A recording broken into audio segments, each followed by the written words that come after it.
اللہ تعالیٰ فرماتے ہیں وَلِلَّهِ عَلَى النَّاسِ حِجُّ الْبَيْتِ مَنِ اسْتَطَاعَ إِلَيْهِ سَبِيلًا. کرسی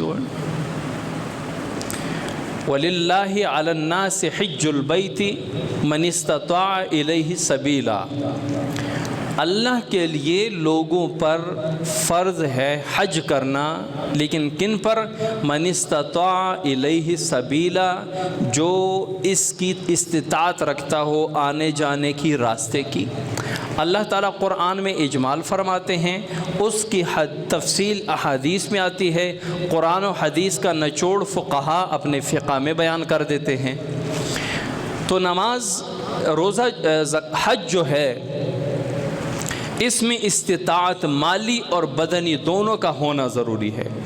بدن صحیح ہے، حج پہ جا سکتا ہے، واپس آ سکتا ہے، اور مال بھی ہے، اتنی استطاعت ہے کہ خود حج پہ جا بھی سکتا ہے، آ بھی سکتا ہے، اور جتنے دن وہ حج پہ رہے اپنے گھر والوں کا جس کی کفالت اس کے ذمے ہے ان کے لیے خرچہ بھی چھوڑ جاتا ہے، تو اس بندے پر حج فرض ہے. یہ حج ادا کرے گا. نہیں کرے گا فمن کفر فإن اللہ غنی عن العالمین. اگر کوئی کفر کرتا ہے، انکار کرتا ہے، روگردانی کرتا ہے، تو اللہ تعالیٰ عالمین سے مستغنی ہے. اللہ تعالیٰ کو کوئی پریشانی نہیں، اللہ تعالیٰ کو کوئی اس کا ضرر نہیں پہنچتا کہ کوئی حج کرے نہ کرے. اگر فرض ہے نہیں کرتا تو اللہ تعالیٰ کے لیے کوئی مسئلہ نہیں ہے.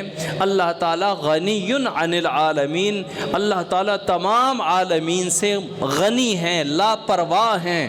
اللہ تعالیٰ کو کوئی پریشانی نہیں. پریشانی اس بندے کے لیے ہے جس پر حج فرض ہے اور حج نہیں کرتا.